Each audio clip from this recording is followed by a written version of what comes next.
एक बार भारत के एक छोटे से गांव में राम नामक एक गरीब किसान रहते थे। उनके पास भूमि का एक छोटा सा टुकड़ा था, जहां उन्होंने अपने परिवार के लिए जीवन यापन करने के लिए अथक प्रयास किया। अपने सर्वोत्तम प्रयासों के बावजूद उन्होंने निरंतर चुनौतियों और संघर्षों का सामना किया, जिससे उन्हें उम्मीद खो गई। एक दिन एक बुद्धिमान ऋषि ने गांव का दौरा किया। ऋषि के ज्ञान और आत्माओं के उत्थान करने की क्षमता के बारे में सुनकर राम ने अपने मार्गदर्शन की तलाश करने का फैसला किया।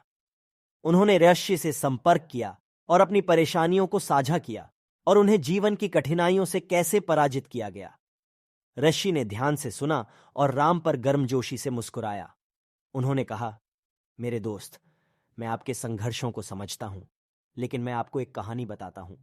राम ने उत्सुकता से सिर हिलाया।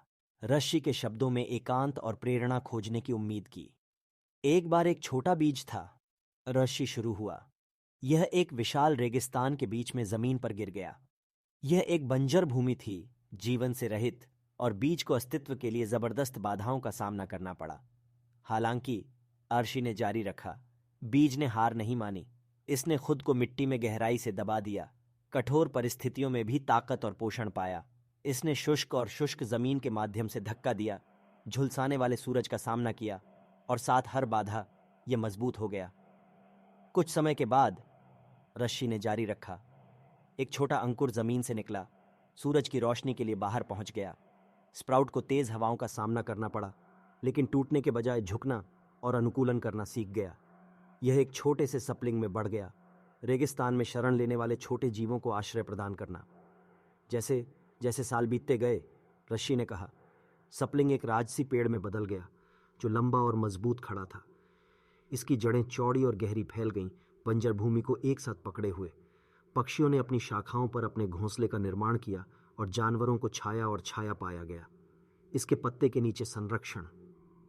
ऋषि रुक गई और राम की आंखों में गहराई से देखा।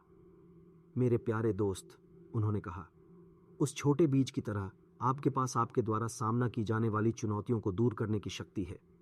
जीवन कठिन हो सकता है, लेकिन अगर आप बने रहते हैं, अनुकूलन करते हैं और अपने भीतर ताकत पाते हैं, तो आप बढ़ सकते हैं और पनप सकते हैं, यहाँ तक कि सबसे प्रतिकूल परिस्थितियों में। राम ने अपनी नसों के माध्यम से प्रेरणा और दृढ़ संकल्प के प्रवाह को महसूस किया। उन्होंने महसूस किया कि उनके सामने आने वाली कठिनाइयों के बावजूद उनके जीवन को चारों ओर मोड़ने की क्षमता थी। न्यूफाउंड होप के साथ वह अपनी जमीन पर लौट आया और अपने काम में अपना दिल डाला। साल बीतते गए और राम का खेत फलता फूलता गया। कड़ी मेहनत, लगन और सकारात्मक मानसिकता के माध्यम से उन्होंने अपनी जमीन के छोटे से टुकड़े को एक समृद्ध और प्रचुर खेत में बदल दिया। गांव वाले उसकी सफलता से आश्चर्यचकित हुए और उसके परिवर्तन से प्रेरित होकर उससे सलाह मांगी। राम गांव में लचीलेपन और प्रेरणा का प्रतीक बन गए। उन्होंने ऋषि की कहानी साझा की और दूसरों को कभी हार न मानने के लिए प्रोत्साहित किया। निराशा से विजय तक की उनकी यात्रा प्रेरणा की एक स्थायी कहानी बन गई, जिसने सभी को याद दिलाया कि दृढ़ संकल्प और सकारात्मक दृष्टिकोण के साथ कोई भी किसी भी बाधा पर विजय प्राप्त कर सकता है और महानता हासिल कर सकता है। और इसलिए विनम्र किसान राम की कहानी दूर दूर तक फैल गई, अनगिनत व्यक्तियों के जीवन को छू गई और एक अनुस्मारक के रूप में काम कर रही है कि प्रतिकूल परिस्थितियों में भी मानव आत्मा अविश्वसनीय ऊंचाइयों तक पहुंच सकती है।